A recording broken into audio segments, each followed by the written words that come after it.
Gracias a tu apoyo, en Abusat Shriners podemos devolverle la sonrisa a muchos niños panameños. Queremos seguir ayudando para que más niños panameños sigan sonriendo. Apóyanos con tu donación a través de Yapi. Abusat Shriners. Si rompes una hoja en 100 pedazos y lanzas al viento, será muy difícil restaurar. Nada será igual.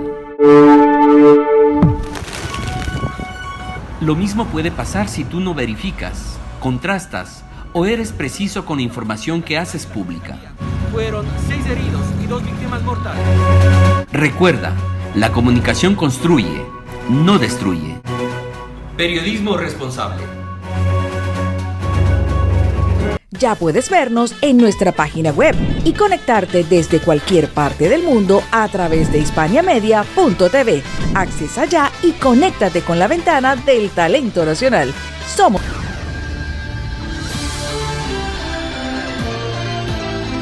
José Miguel comenta, con análisis, opinión, entrevistas, periodismo independiente, promoviendo los derechos humanos, con el periodista José Miguel Guerra. Mis amigos, muy pero muy buenas, bienvenidos todos y cada uno de ustedes a la sintonía de nuestro programa José Miguel Comenta, aquí en Hispania TV, en la gran cadena exitosa. También estamos en YouTube, en Facebook, en la X y en Instagram. Allí está el contenido completo de nuestro programa. Muchas gracias a todos ustedes por estar con nosotros. Bueno, nosotros estamos ahora mismo en una asignación especial fuera del país y realmente agradecidos por toda la sintonía que nos han dispensado. Estábamos en el momento del traslape y en el jet lag porque estamos por acá por el viejo continente. Pero gracias, muchas gracias a todos ustedes por su amable sintonía, por dejarnos saber sus comentarios y su participación en nuestro programa. Que, como ustedes saben, nuestras opiniones pueden estar totalmente equivocadas. Y quiero agradecer pues a todos la sintonía que nos han dispensado en estos programas que hemos tenido. Pero bueno, yéndonos ya al meollo del asunto, de los temas que están viéndose en nuestro país, definitivamente una acción del presidente de la República, lo del diálogo por la Caja de Seguro Social, en dos temas específicos. Uno, el programa IBM, y el otro, el de las compras de medicamentos y pues los abastecimientos médicos. Y me explicaban que no es una reforma de la Ley 51, sino articulados de la Ley 51 para ver esa propuesta. Tiene sus normativas. Una que es con propuestas que lleven ya una pues sustentación económica para el caso del IBM, y la otra pues ver mucho del entorno de la que es la nomenclatura legal que ya se reformó, que ya se hizo una ley de medicamentos en la pasada administración de Laurentino Cortizo, y que, bueno, muchos sectores de pacientes participaron allí. Por eso puede participar el señor Mon, ya que es un tema que no es el diálogo por la reforma de la Ley 51 de la Caja de Seguro Social, sino propuestas viables para el programa de IBM, que se llevará a cabo después con el consenso de lo que se apruebe o se rechace dentro de la Asamblea Nacional. Pero realmente esto de que muchos grupos quieren que se transmita por televisión, que esto y lo otro, yo creo que no hay que dar esa ventana. Yo creo que esa retórica, esa ansia de tener ese momentum de gloria para llenarnos de retórica y de pobrecito yo y los dueños de la Caja de Seguro Social son los trabajadores y toda esa retórica. Los dueños de la Caja de Seguro Social somos todos los que pagamos. Unos pagan más, otros pagan menos. Ya sea que la utilicen o no la utilicen, pero eso es lo que es la Caja de Seguro Social. No es que es de unos pocos o de unos muchos, es de todos. Y creo que en el caso pues sí, existe la posibilidad de tenerlo en streaming. En streaming poderlo pasar y llevar eso. Pero ese escenario nos lleva a esa famosa, cuando fueron los acuerdos de huelga, esos discursos eternos de lloradera y lloricadera, nosotros los pobres, pobrecitos, que en el arroz con tuna, que todo ese show que al final no sirvió de absolutamente nada. Entonces no es lo que estamos buscando para eso. Yo creo que hay que llevarlo por ese lado de buscar propuestas que sean viables, ver desde todos los puntos de vista. Vi a mucha gente que no tiene absolutamente nada que hacer allí, que son administrativos, que nunca que varios que incluso fueron cargos directivos. Y es que el ser directivo no necesariamente te da a ti la iluminación para llevar a cabo un buen trabajo. Estás allí por un favor, porque te pusieron de a dedo, porque eres amigo del que te está poniendo, en fin. Y eso no quiere decir que pues se curó el cáncer. No se curó el cáncer con eso, sino que simplemente estuviste pues una amistad y esa amistad llegó a tener el poder de decisión para ponerte un cargo. Pero que tengas la sapiencia para hacerlo es otra cosa. Entonces podemos irnos por ese lado, pero realmente no lo vemos de esa manera, y creo que la mesa es muy grande, pero amanecerá y veremos, ¿no? Todo esto y qué es lo que se propone con números. Y esto es lo importante, con números, con certeza de que se va a hacer en alguna medida esto de tenerlo pues con corridas, con nomenclaturas y otra serie de cosas, pero no desde el punto de vista de voy a presentar los pollitos dicen y el mundo de Alicia. No. Cosas concretas. Y no es la persecución, no es la guerra esta, la lucha de clases que tienen los ultraizquierdistas y la ultraizquierda de nuestro país, que gracias a Dios es minoritaria, y muy minoritaria, y que pues nada más se la pasan con ese lloriqueo de que pobrecito yo y pobrecito yo. No. Aquí es hasta dónde podemos llegar. Pero realmente muchas cosas, como el 60% de la población no paga, adulta no paga seguro social, porque está trabajando de manera informal. Entonces al no tener pues, trabajo, pues hay unos ingresos que no se entran. ¿Qué se va a hacer para cobrar lo que se debe? Y depurar realmente estas cifras y saber, porque ni siquiera se sabe cuál es la cifra real de la morosidad que existe. La morosidad con empresas que se le puede cobrar, no la morosidad de empresas que quebraron y que no perfeccionaron su cierre y que le han cobrado por 10 años a una empresa que dejó de existir hace más de 10 años. Y entonces también, ¿qué se va a hacer con toda la cantidad de terrenos como los de Amador que están allí pues durmiendo el sueño de los justos y que no se ponen a usar, que no se les saca provecho a los que están al lado del corredor sur, a los que están en el Crisol, a todos esos edificios? Miren, allá en Chiriquí, al frente de Chiriquí Mall, está lo que era la PTP, pusieron unas oficinas del Seguro Social. No, hermano, eso ahí es para desarrollar, eso allí es para cobrar de verdad alquileres y desarrollar eso y que le entre platica al Seguro Social. Y así, o sea, ese son el tipo de propuestas que deberían estar presentándose con los activos que existen, con las cosas que existen. No el pajarito preñado, no. Y no meternos la mano en el bolsillo. Eso debería ser lo último. Después que analizas todas estas vertientes de los edificios, de los terrenos, de todos los bienes de la Caja de Seguro Social, qué se puede hacer y cómo se puede mejorar. Pero si ya gastaron 1.500 millones de dólares en construcción de cosas que no están saliendo bien, que no hay una serie de insumos y todo lo demás, entonces replantear todo esto. Pero no podemos primero meterle la mano en el bolsillo, hacer el supuesto sacrificio conjunto, y entonces tiene los activos allí, pues no se hace nada con esos activos. En Reparto Nuevo Panamá, realmente ver si todo ese terreno que está allí al lado del corredor sur se puede hacer un gran mall o alquilar o lo que sea, y de esa manera pues nunca va a dejar de recibir dinero la Caja de Seguro Social, lo mismo que los grandes terrenos que existen en Amador, allí al frente. Después que pasas al Ministerio de Seguridad, todo eso es de la Caja de Seguro Social, y eso que está haciendo. Y hay así otra serie de edificios que pues ha tomado la Caja de Seguro Social por deudas, y la jurisdicción coactiva de los que son morosos y siguen activos, ver por dónde se puede pues sumar. Y hay que sumar en grande, no hay que sumar chiquito, para ver cómo se fortalece todo esto, si la repartición de lo que es la cuota, el porcentaje que se da al IBM, el porcentaje que se da a salud y enfermedad, y el porcentaje de riesgo profesionales, y el programa de administración, pues replantearlo desde todo punto de vista, pero con cifras, con cosas plausibles y saber, aparte de esto, que hay una cosa que no ha dicho el presidente. Ok, pueden dialogar, pero los diputados son para hacer leyes y tienen iniciativa legislativa y pueden poner, sin que haya diálogo, su articulado. ¿Qué compromiso tiene el presidente de la República con cada uno de los diputados? No, de que me reuní con los partidos políticos. Ningún diputado le para pie con bola a los partidos políticos.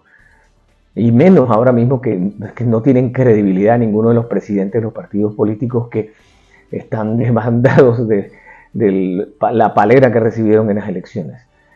Solo Vinicio Robinson, que es el presidente del PRD y es diputado. Pero de ahí para adelante los demás no están ni en asamblea siquiera. ¿Y qué pudiera decir el expresidente de la Comisión de Presupuestos sobre estos temas si él pues es parte del problema? Entonces, ¿cómo hacerlo? ¿Y qué es lo que propone el presidente? ¿Un referéndum que pase por encima de los diputados y le dé carácter de ley a todo? ¿Qué es lo que se propone? Porque no tiene consenso para esto, y donde comiencen a cerrar calles, porque tiene a todos los gremios en contra. Todos los gremios médicos y obreros están en contra, los educadores están en contra. Entonces, nada de lo que ellos vean, pues los trozos todos están en contra. Nada de lo que ellos vean va, ni aunque sea positivo, lo van a aprobar. Entonces, ¿dónde queda todo esto? ¿Hacia dónde va todo esto? Es la pregunta de rigor. ¿Y qué se va a hacer? Bueno, eso en ese tema. Quedan esas preguntas en el aire. En el otro tema, el de las vigas, donde aparecen la otra llorando, que si lloriqueo, que si lo otro, ¿qué es lo que va a pasar con esto? ¿Qué informe nos da el Ministerio Público? Digo, como yo les digo, estoy acá del otro lado del charco y realmente no sé si ya el Ministerio Público hizo indagatorias, hizo todo, pero pues entrevistas, como es ahora en el sistema penal acusatorio, para ver si eso conlleva, porque si tú tienes un bien robado en tu casa, también eres cómplice. Y son estas vigas, no es cualquier cosa. Entonces hay que ver por dónde va.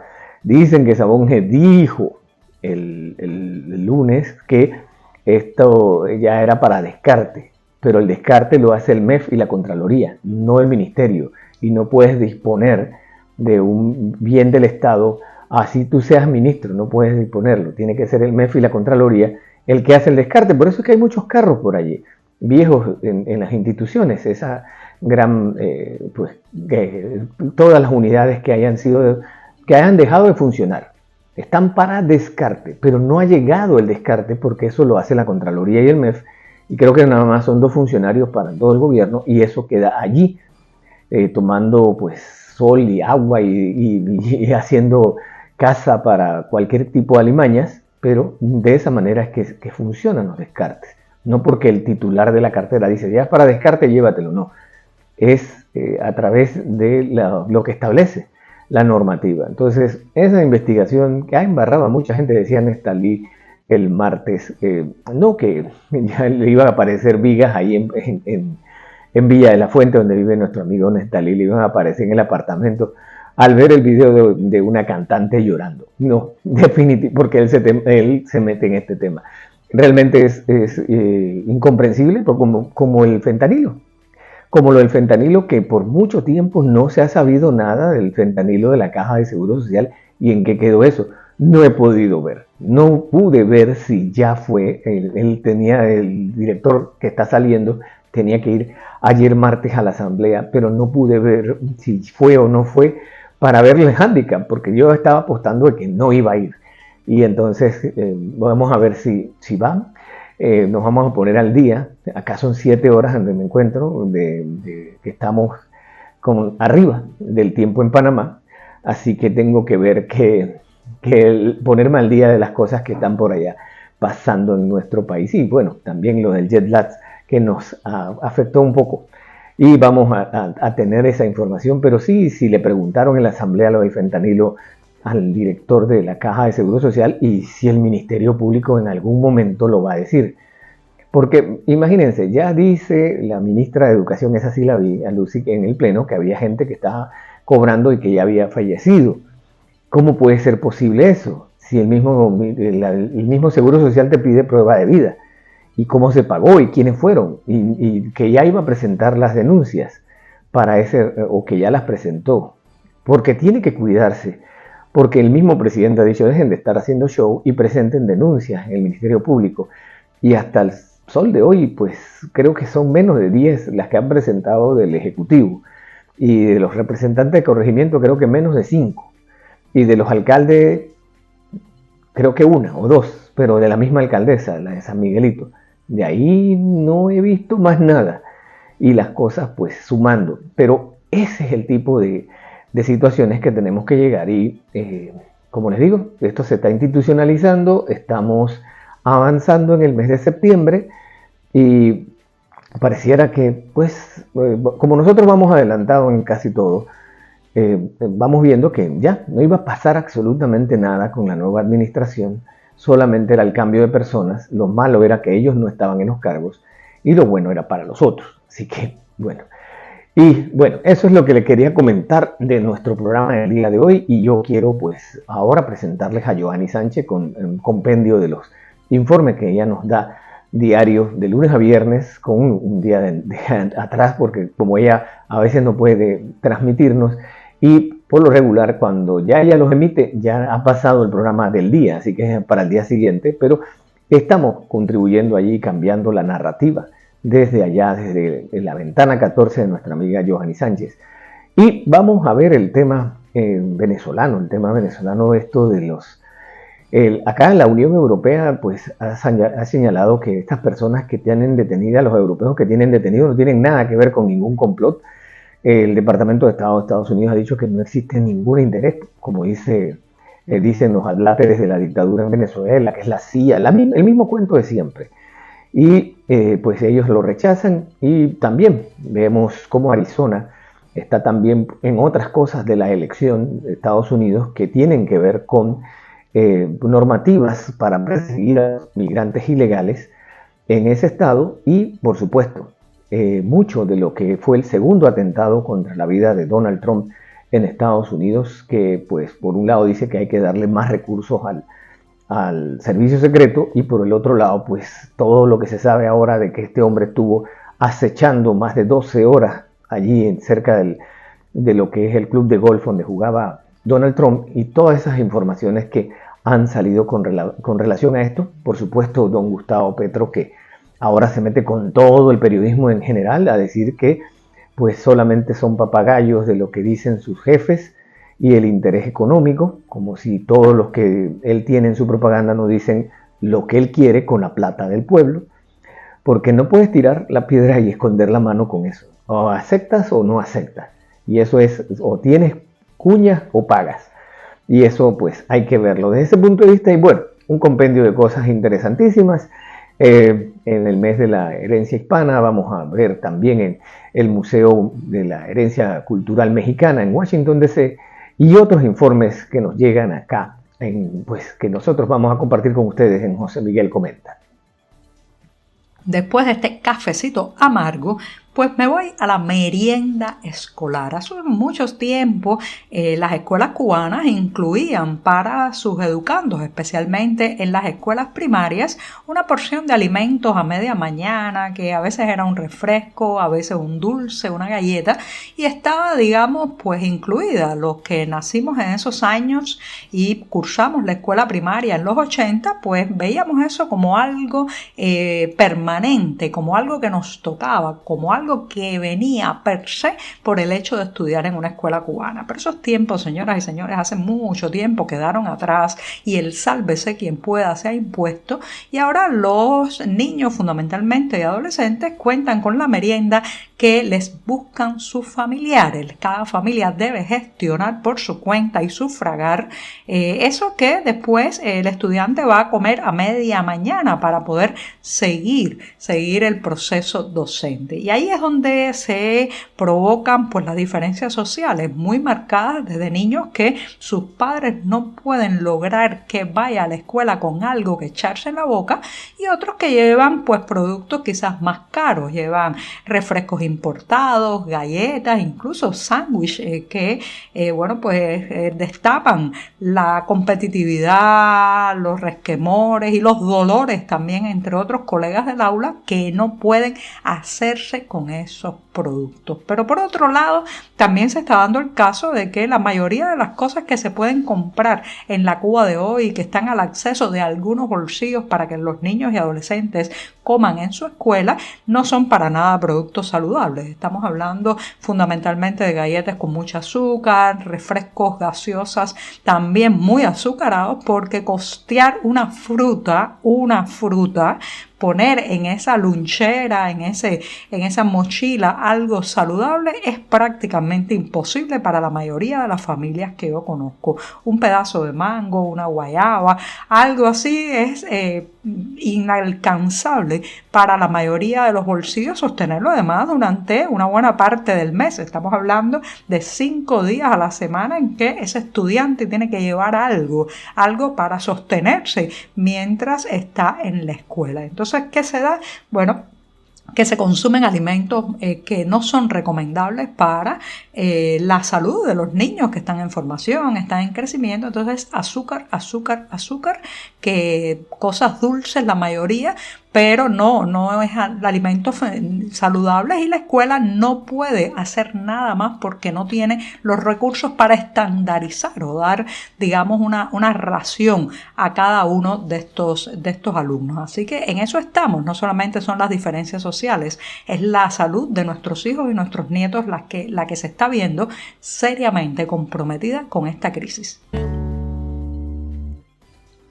El calor ha sido bastante intenso en los últimos días en Cuba. El consumo eléctrico aumenta, claro, en esas condiciones. La gente necesita poner más los ventiladores, los aires acondicionados. También el proceso de refrigeración de los alimentos se hace más complejo, y todo eso trae como consecuencia que también ha aumentado los apagones. El déficit de hoy, según la Unión Eléctrica de Cuba, una de las entidades más rechazadas, criticadas y vilipendiadas por los cubanos, para este lunes vamos a tener un déficit casi cercano a los 1000 megawatts en todo el país. Esto trae como consecuencia más horas de corte eléctrico, y claro, las autoridades también tratan de alejar las culpas y las responsabilidades de sus predios. Siempre están tratando de señalar hacia afuera las responsabilidades de estos cortes eléctricos. Lo mismo culpan al embargo de Estados Unidos que a los ladrones de aceite dieléctrico. Sí, esta es la última. Según las autoridades de La Habana, pues hay detenidas al menos 5 personas por el robo de aceite dieléctrico en las provincias de Mayabeque y también en la capital cubana. Están acusados de un delito de sabotaje y podrían enfrentar penas de hasta 15 años de prisión.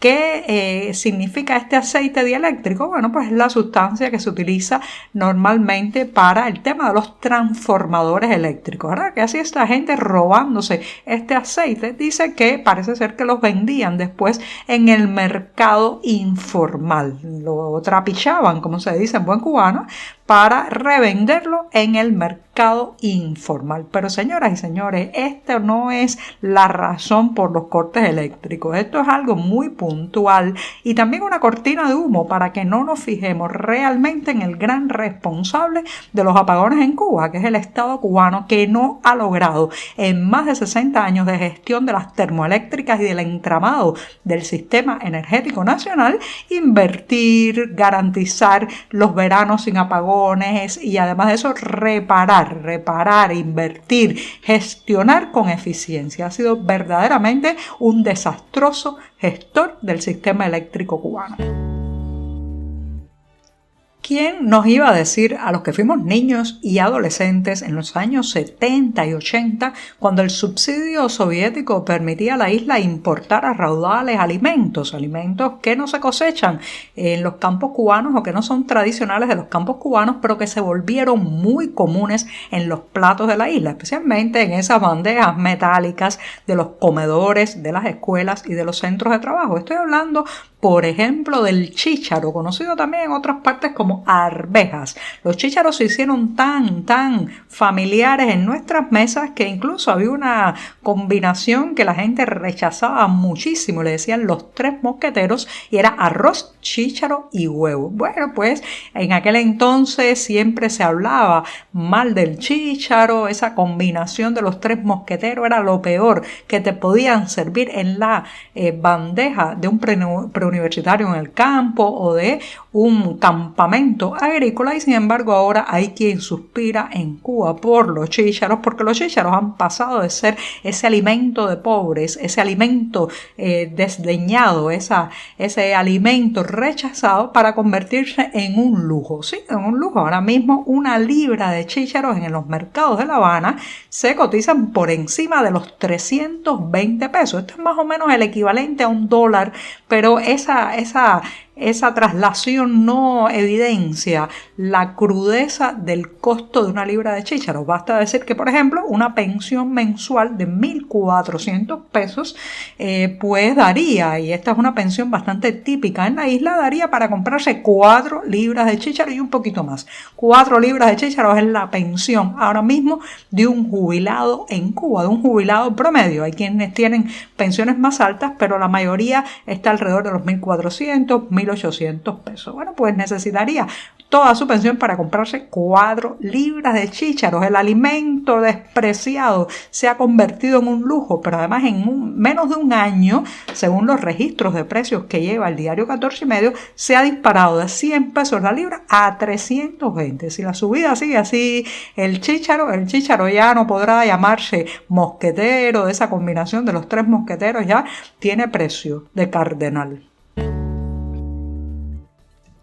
El lunes se termina. Se trata, señoras y señores, de permitir la impunidad, las chapuzas, la corrupción y la evasión de impuestos o de responsabilidades comerciales, pero todas estas noticias al respecto de penalizaciones a negocios, especialmente porque no cumplen lo establecido con el llamado código QR para los pagos electrónicos, le dicen a los clientes que no está funcionando la conexión, que solo admiten dinero en efectivo. Todas estas inspecciones lo que traen es terror, extienden el miedo de un entramado que lo que necesita es confianza, garantías, estabilidad. En la medida que se hacen estas razias policiales, el que paga los platos rotos es el cliente, porque ve cerrar negocios, ve también extenderse las prácticas ilegales y muchos productos terminar en el mercado informal, en el mercado negro, porque sus gestores o sus comerciantes ya no quieren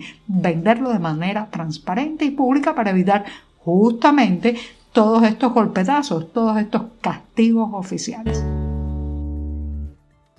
El martes se nos termina en este programa, pero todavía quedan muchos días por delante en esta semana informativa para compartir temas, noticias sobre Cuba y un cafecito amargo.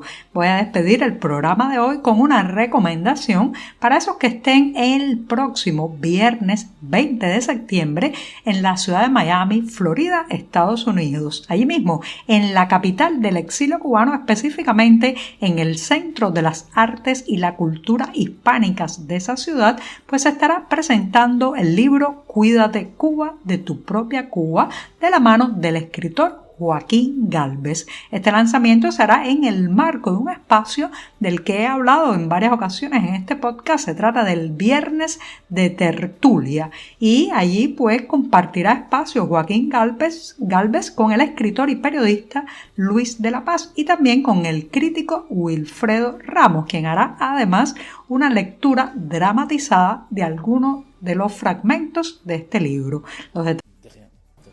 La Unión Europea calificó el arresto como desafortunado.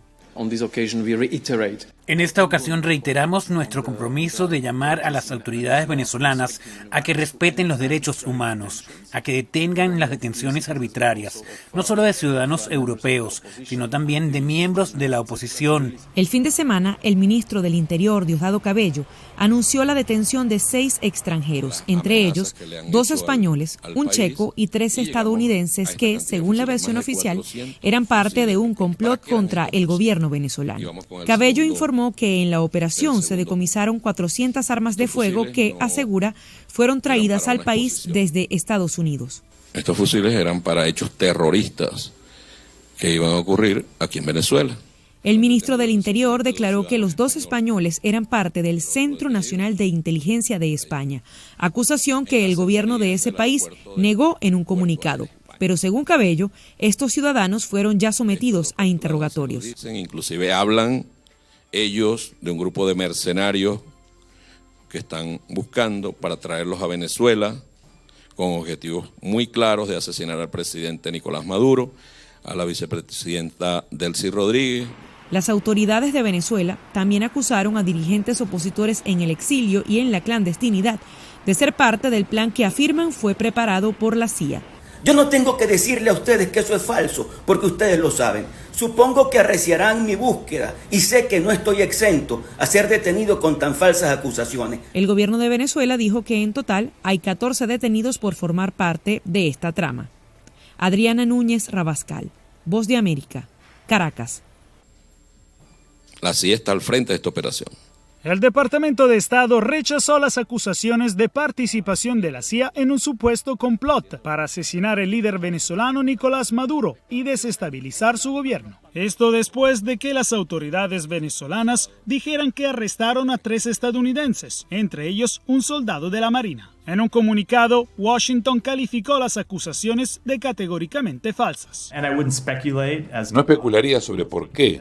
Además de tomar estas medidas, los hemos visto hacer una serie de afirmaciones falsas en los últimos días sobre el motivo de su detención y creo que lo dejaré así. 2 ciudadanos españoles y un checo fueron detenidos también, dijo Caracas. El gobierno venezolano identificó al soldado como Wilbert Castañeda, definiéndolo como el jefe de la operación. Los otros 2 detenidos serían David Estrella y Aaron Butter Logan, a pesar de que Estados Unidos confirmó solo la detención del soldado. Esta es una situación en la que no tenemos exactamente una relación cercana con el gobierno de Venezuela, pero seguimos avanzando para tratar de reunir más información, para reunir información adicional. También España ha pedido más informaciones a Venezuela sobre las identidades de los detenidos. Madrid dijo que sus ciudadanos no eran parte de ningún complot. Jacopo Luzzi, Voz de América, Washington. Después de este sorbito sin una gota de azúcar, les cuento que por estos días se vive un recrudecimiento de la crisis del transporte.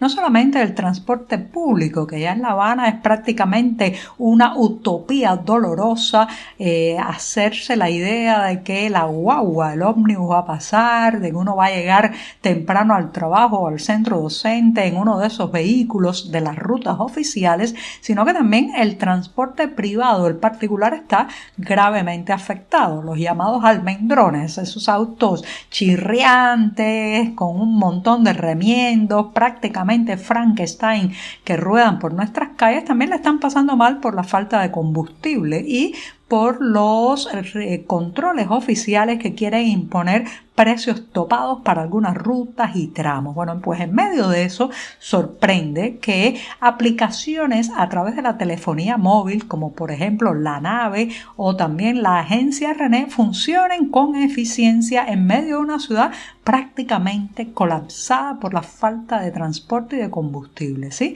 Con estas aplicaciones que se instalan fundamentalmente en los móviles con sistema operativo Android o se utilizan a través de la mensajería instantánea de WhatsApp y Telegram, la gente que puede pagar los altos costos de estos traslados pues puede pedir un auto y tenerlo en pocos minutos, casi como algo mágico en la Cuba que vivimos y bueno, pues ser llevado a su destino de manera eficiente, amable. No todos los autos son modernos ni confortables, pero sí bastante dignos. ¿Por qué funcionan estos mecanismos y sin embargo la guagua estatal prácticamente no sale del paradero porque no tiene combustible o no tiene piezas o se rompió, está sucia? Bueno, justamente porque estas aplicaciones están en manos privadas, están en manos particulares con un mecanismo que prima la eficiencia, prima el buen servicio y también pues da ganancias interesantes a los conductores. Es cierto que deben pagar entre un 15 y un 20% de sus ingresos a la agencia que presta la aplicación, los mapas GPS y pone la cara y el prestigio para convocar a los clientes, pero lo cierto es que la mayoría de los choferes consultados por nuestro diario prefieren ese mecanismo a trabajar para el Estado o a trabajar muchos de ellos por su cuenta. Creen que así están más protegidos, conocen de antemano a los pasajeros, pueden tener una serie de mecanismos de control en una ciudad donde además la violencia y los asaltos a los choferes se multiplican por cada día. Entonces uno no deja de preguntarse por qué sí funciona en medio del colapso y del caos general, por qué sí funcionan iniciativas de esta naturaleza por el momento, porque también han tenido, digamos, sus auditorías, sus presiones, sus intentos de cerrarles una porción u otra, pero siguen funcionando. ¿Por qué? Bueno, porque no están tocados por ese estado disfuncional, corrupto, ineficiente prácticamente que es el Estado cubano, porque no ha caído en manos de un ministerio, de un organismo oficial, en fin, porque no está en manos de ellos. Esta semana se ha sabido que el pasado 7 de septiembre el arzobispo de Santiago de Cuba, Dionisio García Ibáñez, pudo visitar en la prisión al líder de la Unión Patriótica de Cuba. Se trata del prisionero político José Daniel Ferrer. Les recuerdo, porque hemos hablado del caso de Ferrer varias veces en este podcast, que fue detenido el 11 de julio de 2021 cuando intentaba unirse a esas protestas populares que sacudieron la isla y que, bueno, pues lanzaron a la gente a la calle al grito de libertad, cambio y no tenemos miedo. Ferrer, quien además fue prisionero político durante la Primavera Negra de 2003, intentó sumarse a esas manifestaciones y fue arrestado. Desde entonces está en prisión en una situación muy delicada, no le permiten hacer llamadas a su familia, recibir visitas y, bueno, pues allí en la cárcel lo ha visitado el arzobispo de Santiago de Cuba. Esto lo cuenta la esposa del opositor Nelva Ortega Tamayo. Según advierte Nelva, pues se ha mantenido el acoso, la represión y las amenazas contra Ferrer dentro de prisión para hacerlo salir del país, o sea, para que elija el exilio en lugar de quedarse tras las rejas, y sin embargo él ha dejado bien claro que prefiere morir dentro antes que salir. Esas son las palabras que ha contado su esposa al portal Martí Noticias. Esto es una situación muy triste y muy delicada para la salud y la vida también de Ferrer, y por otro lado lo mantienen, ya sabemos, encerrado porque él es un símbolo de constancia, un símbolo de firmeza, un símbolo de perseverancia. La perseverancia, esa característica que tanta falta le hace a tantos proyectos y a tantas figuras cubanas. Bueno, pues Ferrer la tiene y ha demostrado en infinidad de ocasiones que cumple con su palabra, y en este caso su decisión es permanecer dentro de la isla, una decisión que, reitero, está teniendo un costo altísimo para su familia, para los seres queridos más cercanos, para su salud y también para su vida. Faltan apenas 50 días para que ese proceso llamado bancarización cumpla su primer año. Les recuerdo a los que escuchan con frecuencia este podcast que la bancarización no es otra cosa que un intento del régimen cubano de agilizar, mejorar y hacer más efectivos todos los canales de pago, potenciar también los pagos electrónicos en lugar de en efectivo, dado el hecho de que hay cada vez menos papel moneda. La inflación también ha multiplicado los números de las facturas y esto hace que la demanda de billetes se haya disparado también, con la consiguiente cola delante de las sucursales bancarias, los cajeros automáticos colapsados y la irritación popular de tener su dinero y no poder obtenerlo, no poder manejarlo, no poder sacarlo de los bancos cubanos. Bueno, pues ante eso la respuesta fue este engendro llamado bancarización, que estaba a punto de cumplir un año de desacierto,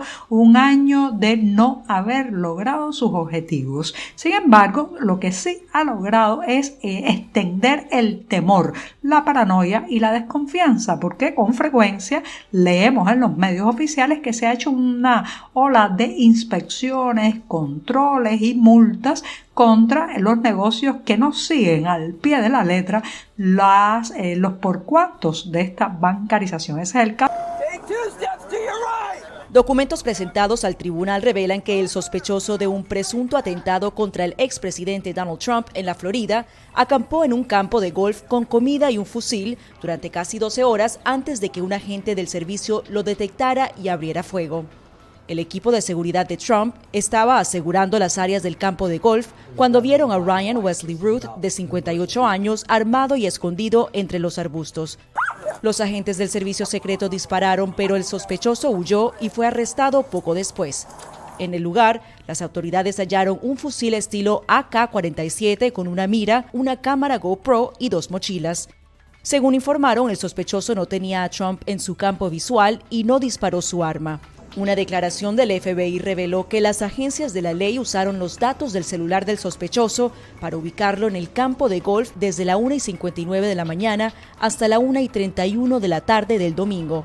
Aunque las autoridades no han revelado los posibles motivos, Ruth dejó rastros en redes sociales apoyando la campaña de Trump en 2020, pero publicaciones recientes muestran su respaldo a Biden y Harris. También habló sobre la guerra en Ucrania y pareció intentar reclutar soldados para el esfuerzo bélico ucraniano. El Kremlin insinuó un vínculo entre el intento de asesinato y el apoyo de Estados Unidos a Kiev, diciendo que jugar con fuego tiene sus consecuencias. Ucrania respondió negando alguna relación y acusando a Moscú de propaganda. Ruth enfrenta cargos por posesión de un arma de fuego como delincuente convicto y por tener un arma con un número de serie borrado, y tiene audiencias programadas para el 23 y 30 de septiembre. Desde el auge de la inteligencia artificial han surgido varios casos controvertidos relacionados con fotos y videos generados por esta tecnología, incluyendo los deepfakes. Esta vez fue el empresario y dueño de la red social X, Elon Musk, el que generó controversia al compartir esta foto de la vicepresidenta de Estados Unidos y candidata a las elecciones presidenciales por el Partido Demócrata, Kamala Harris. La imagen fue generada con inteligencia artificial y el chatbot responsable de crearla se llama Grok, la última versión de la inteligencia artificial de X. Pero, ¿cómo este chatbot está generando polémica en las elecciones de Estados Unidos? Grok ha generado preocupación por su capacidad para producir desinformación, especialmente en momentos críticos como las elecciones presidenciales en Estados Unidos. xAI, la empresa de Elon Musk, lanzó en agosto de 2024 la última versión de Grok, que permite a los usuarios crear imágenes hiperrealistas a partir de texto con una flexibilidad sin precedentes. Lo alarmante es su bajo nivel de censura, lo que ha disparado su uso para crear imágenes como esta o videos como este. Y es que a pesar de estar etiquetados o descritos en algunos casos como contenidos creados por IA, este tipo de contenido falso puede confundir y manipular a los votantes, especialmente durante el periodo de elecciones presidenciales. El Foro Económico Mundial hace un informe anual de riesgos para la sociedad, ¿no? Y los deepfakes y la desinformación están en los primeros puestos de riesgos de socavamiento de la democracia, de erosión de la democracia. La IA puede hacer que la desinformación se propague a una velocidad y a una escala sin precedentes. Por lo tanto, no hablar con las plataformas o las plataformas recortando cualquier autorregulación sobre el uso potencial de la IA significa que podría haber una tormenta perfecta de desinformación en 2024. Por su parte, la Agencia de Seguridad de Infraestructura y Ciberseguridad, encargada de supervisar la seguridad electoral en Estados Unidos, dijo que la inteligencia artificial generativa no va a introducir nuevas amenazas en este ciclo electoral y que lo que se está viendo es consistente con lo que esperaban ver. Tras advertencias e investigaciones, X ha comenzado a implementar restricciones adicionales en Grok. Sin embargo, la efectividad de estas medidas aún es incierta, ya que imágenes de figuras políticas continúan circulando sin censura. ¿Y a ti te preocupa el impacto que pueda tener la inteligencia artificial en las próximas elecciones? Déjanos saber en los comentarios. Tras el presunto intento de asesinato contra el expresidente Donald Trump en Palm Beach, Florida, la pregunta era inevitable. ¿Tiene el servicio secreto suficientes fondos? Le preguntaron hoy al presidente de Estados Unidos, Joe Biden. Una cosa que quiero dejar clara es que el servicio secreto necesita más ayuda y creo que el Congreso debería responder a sus necesidades. También dijo que aún no tenía el informe completo sobre el incidente del domingo en el campo de golf de Trump, pero agradeció de que el expresidente se encuentre bien. Mientras en Florida sigue la investigación sobre lo ocurrido, este lunes el fiscal estatal de Palm Beach dijo que el sospechoso, identificado como Ryan Wesley Ruth, enfrentará cargos federales y no estatales. Ruth fue arrestado el domingo después de que las autoridades detectaron la punta de un rifle estilo AK asomado entre los arbustos que bordean el campo donde jugaba Donald Trump. El nivel de amenaza es alto. Hemos aumentado la cantidad de activos que hemos respaldado. Entonces vivimos en tiempos de peligro. A través de su red social Truth Social, Donald Trump agradeció el trabajo del servicio secreto. El trabajo realizado fue absolutamente excelente. Estoy muy orgulloso de ser americano. En pausa están los eventos públicos de la campaña presidencial este lunes tras el presunto intento de asesinato contra Donald Trump. La vicepresidenta y aspirante a la Casa Blanca por los demócratas rechazó el hecho en un comunicado. Estoy profundamente preocupada por el posible intento de asesinato. Condeno la violencia política. Todos debemos hacer nuestra parte para garantizar que este incidente no genere más violencia. Por ahora, Ryan Wesley Ruth, de 58 años, enfrenta cargos de posesión de un arma de fuego, dijo el fiscal de Palm Beach. Sin embargo, es posible que se presenten cargos adicionales y más graves a medida que continúe la investigación. Y mientras, los fiscales del Departamento de Justicia buscan una acusación formal ante un gran jurado. José Pernalete, Voz de América, West Palm Beach, Florida. No matan al periodista que solo repite como loro la ideología de los dueños del capital, que son sus patrones. No, matan al que critica, matan al que devela la desnudez del poder. De esta manera, el presidente de Colombia, Gustavo Petro, argumenta que los medios de comunicación tradicionales están al servicio de intereses económicos que perpetúan la desigualdad en la nación y que por eso solo asesinan a los reporteros que son independientes. Tenía que sonar una sola voz. Y esa voz que hasta el día de hoy resuena como si fuera la verdad, es la voz de los poderosos de Colombia. Santo Domingo, Ardila Lule, Luis Carlos Sarmiento y los Gilinski. El gremio de los comunicadores considera que el mandatario colombiano desinforma y que sus palabras alimentan la inseguridad que enfrentan los periodistas. Encuentro muy preocupante lo que dijo el presidente Petro, porque de alguna manera lo que está diciendo es que hay unos periodistas que merecen ser asesinados y hay otros que no merecen ser asesinados. El periodista regional Edgar Arias asegura que el primer mandatario colombiano no tiene lógica en su discurso, ya que hace unos días, en conjunto con la Comisión Interamericana de Derechos Humanos, CIDH, reafirmó el compromiso para que los funcionarios públicos respeten la libertad de prensa. No podemos estar en este juego de narrativas donde se irrespeta el periodismo.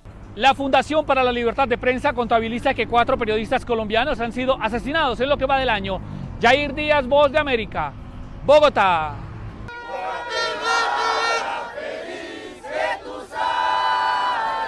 La Plaza Obelisco de la ciudad de Guatemala recibió aproximadamente 1.800 antorchas de grupos de estudiantes, empresas, iglesias o incluso familias que llegaron a ese lugar a encender el llamado fuego patrio y luego lo llevaron hacia diferentes puntos corriendo por las calles capitalinas. Una tradición que representa la lealtad y el fervor patrio con motivo de la conmemoración de independencia y que se vive a nivel nacional. Nuestra tradición es encender la antorcha y entonamos nuestro himno nacional, que es el más hermoso de todo el mundo.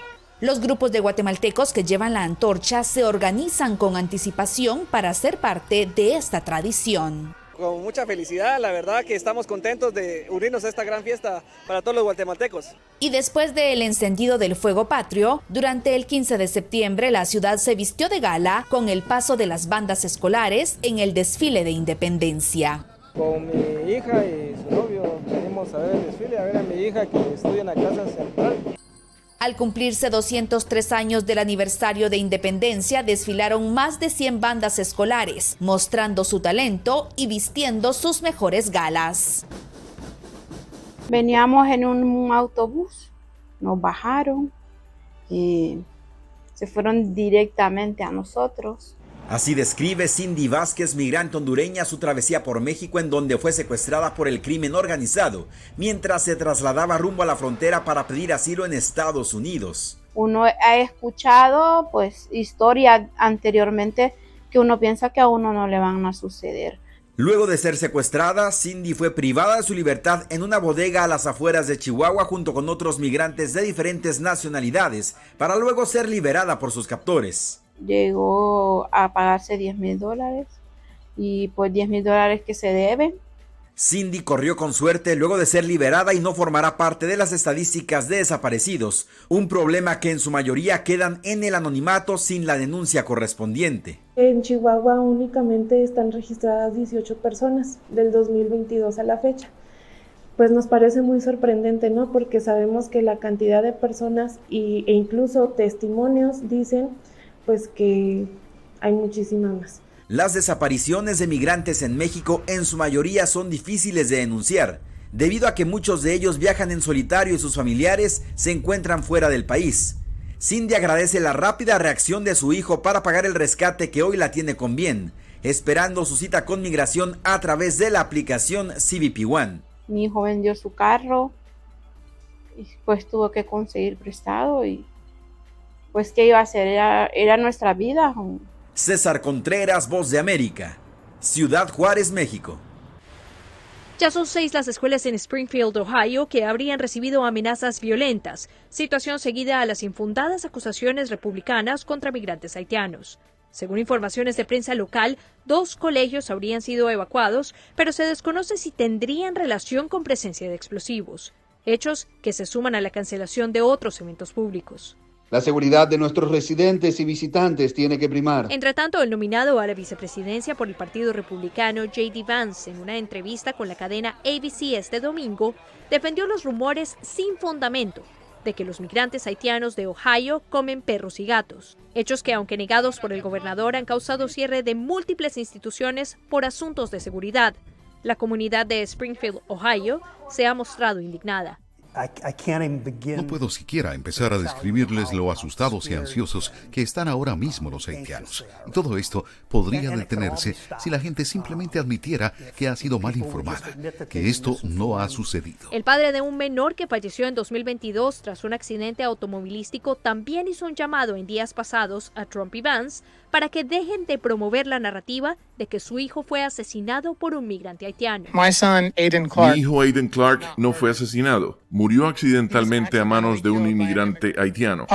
Dirigentes políticos como Bernie Moreno, Chip Roy, J.D. Vance y Donald Trump hablaron en nombre de mi hijo y utilizaron su muerte para beneficio político. Deben dejar de hacerlo ahora mismo. Este martes, los nominados republicanos retomarán su agenda de campaña desde 2 ciudades de Michigan, mientras que Kamala Harris será entrevistada por la Asociación Nacional de Periodistas Negros en Pensilvania y su compañero de fórmula visitará Atlanta, Georgia y Asheville. Laura Sepúlveda, Voz de América. El gobierno de Panamá informó que en lo que va de 2024, al menos 244.243 migrantes han atravesado la selva del Darién, que conecta a Colombia con Panamá.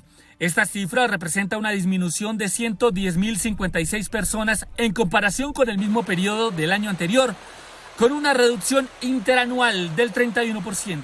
La mayoría de migrantes son originarios de Venezuela, Ecuador, Colombia y China. Desde Colombia, autoridades locales de Necoclí, paso obligatorio para centenares de migrantes, afirman que las cifras sí disminuyeron y lo atribuyen a las nuevas políticas de deportación en vuelos financiados por Estados Unidos, que se implementaron desde agosto pasado. Evidentemente, luego de revisar las cifras, de contrastar ahí los flujos del 2024 con respecto al 2023, sí vemos una reducción en un porcentaje. Para la experta en migración María Teresa Palacios, aunque el panorama de la reducción del paso de migrantes es alentador, el flujo no va a desaparecer.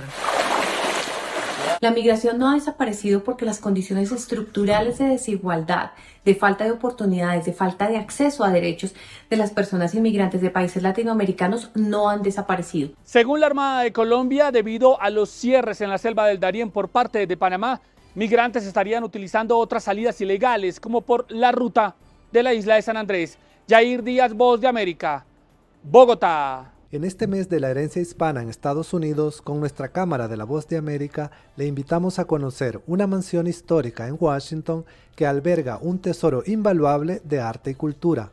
Es el Centro Cultural Mexicano, ubicado en la misma calle que da a la fachada principal de la Casa Blanca. Vamos a conocerla. Bienvenidos, pasen al Instituto Cultural Mexicano, bienvenidos. Bueno, esta mansión es básicamente la Casa Cultural de México en Washington. La casa en sí fue construida por Emily McBee, una señora acaudalada de Chicago, esposa del secretario de la Tesorería de Estados Unidos en la administración del presidente Taft. Se construyó en 1910, la señora vive aquí unos 10 años, ella fallece y pasa la casa a manos del Departamento de Estado como una guest house, una casa de visitas para dignatarios, fiestas. En 1921 México compra esta casa para hacer la primera embajada de México en Washington.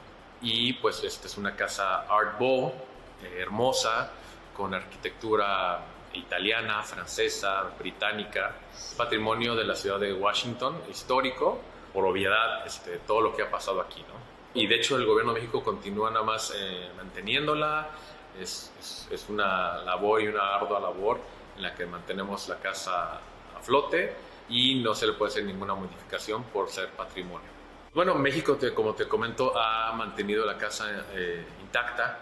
Hemos tenido muy pocas modificaciones. Una es el pórtico de la entrada. 2 son los murales que tenemos de Roberto Acoba del Río, un discípulo de Diego Rivera.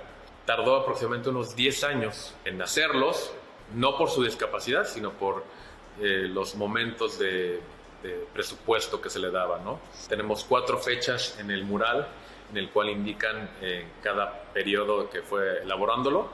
Son unos murales hermosos que hablan, literalmente a mi interpretación, hablan un poco del recorrido desde Oaxaca, pasando por Guerrero, por Puebla y terminando en la Ciudad de México y el Estado de México con la fundación de Tenochtitlan. Habla un poquito más o menos de la historia y de la cotidianidad de los pueblos originarios, tanto actuales como de aquel entonces. En esos tiempos, pues el muralismo mexicano era muy importante. Sin embargo, este artista, Roberto Acoba del Río, se separa un poco de este movimiento muralista de Siqueiros, de Diego Rivera, que siempre tenían un tinte político, de protesta. Roberto Acoba del Río se caracteriza básicamente en pintar la mexicanidad.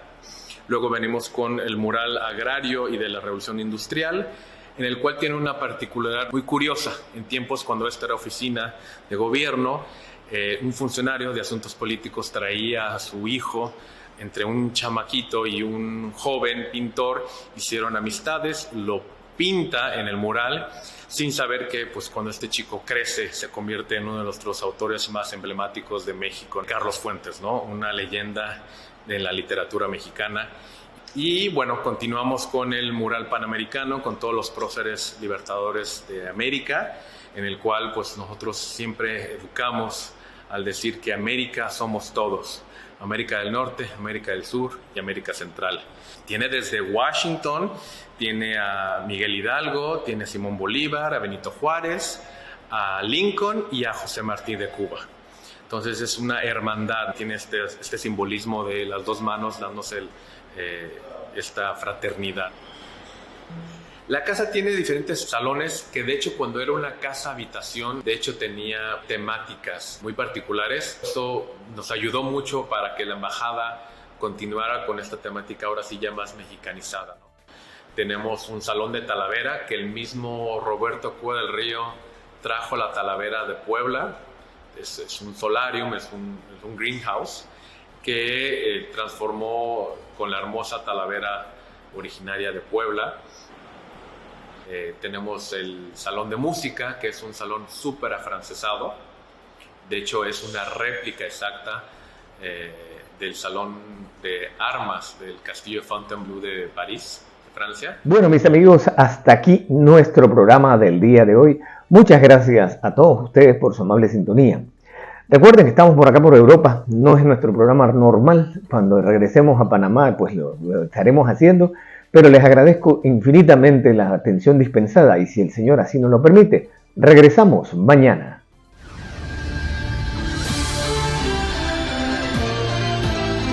José Miguel comenta, con análisis, opinión, entrevistas, periodismo independiente, promoviendo los derechos humanos, con el periodista José Miguel Guerra.